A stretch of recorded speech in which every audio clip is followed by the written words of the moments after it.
Au nom du Père, du Fils et du Saint-Esprit, ainsi soit-il. C'est aujourd'hui la fête du Sacré-Cœur, et donc nous allons essayer de méditer, de voir un peu comment nous pouvons progresser dans la vie spirituelle, et avec le temps de l'Avent, qui est le temps de préparation à la fête de Noël, parce que Jésus va venir pour nous pécheurs, pour nous sauveurs. Et donc je le dis pour les plus jeunes d'entre vous, mais aussi pour les plus grands, choisissez dès ce soir un petit mouton pour avancer dans la crèche. Voilà. Il faut avancer. Et si jamais on n'avance pas, un jour, le lendemain, il faut avancer 2 fois plus. Voilà. Alors pour les adultes, c'est un peu humiliant de choisir le mouton devant les enfants, devant les adultes. Vous choisissez un mouton en secret. Et puis les enfants, vous verrez qu'il y a des moutons qui ne seront pas désignés, et bien vous verrez s'ils avancent ou s'ils reculent. Comme ça, vous aurez un petit signe de la progression. En tout cas, au bréviaire ce matin, nous avions un conseil de saint Paul dans sa lettre aux Éphésiens au chapitre 4. Aucune parole mauvaise ne doit sortir de votre bouche. Voilà. On ne doit pas dire du mal. Ça peut être l'effort du temps de l'Avent, ne pas dire de mal. Voilà. Aucune parole mauvaise ne doit sortir de votre bouche, mais s'il en est besoin, dites une bonne parole bienveillante. C'est-à-dire que finalement, saint Paul est très concret. Il dit qu'il ne doit pas sortir de mal, c'est permis de rester en silence, ne rien dire, et souvent le silence est évocateur, et il dit, mais dites une bonne parole bienveillante. Et il nous donne 2 raisons pour cela. En vue du jour de votre délivrance. C'est-à-dire que si nous sommes appelés à dire le bien toujours et à ne jamais dire le mal, eh bien c'est parce que nous devons penser que Noël est passé pour nous, c'est-à-dire que Jésus vient pour nous sauver comme il viendra sauver les autres. Vous voyez ? Et je pense que cette raison supérieure de Noël, où Jésus vient pour tous les hommes et pour sauver tous les hommes, ça doit nous aider justement à ne pas dire du mal de ceux qui nous font souffrir. Voilà, c'est tout simple.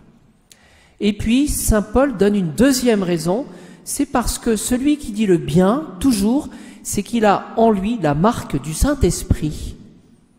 C'est pas idiot ça comme raison.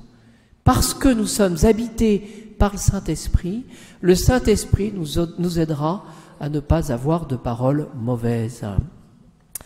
Et saint Paul énumère quelques notions: amertume, emportement, colère, insulte et toute espèce de méchanceté. Et je me suis dit, plutôt que de prendre le catéchisme, en préparant ce petit mot, je me suis dit, je vais prendre le dictionnaire, j'ai pris le petit Robert. Alors on l'ouvre plus beaucoup, ce livre. Mais n'empêche que j'ai regardé pour le mot amertume. Définition du Robert, donc on ne peut pas dire que ce soit très spirituel. Sentiment durable de tristesse mêlée de rancune. Voilà.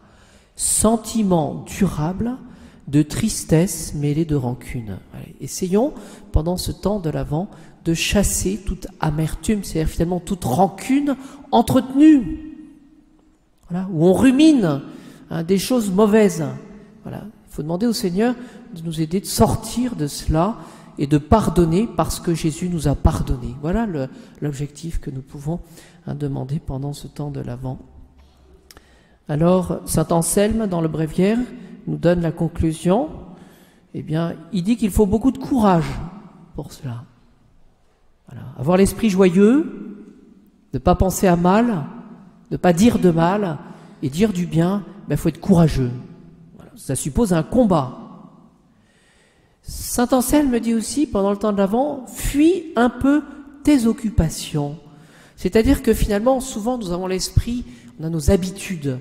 Eh bien, ce que saint Anselme nous suggère, c'est de changer d'habitude, tout simplement, peut-être en priant un peu plus, ou justement, d'arrêter de dire du mal pour dire du bien. Il faut qu'il y ait une rupture. Voilà. Rejette maintenant tes lourds soucis et donne un petit instant à Dieu. C'est ce que nous faisons ce soir. Et vous voyez, saint Anselme est plein de bon sens. Donne un petit instant.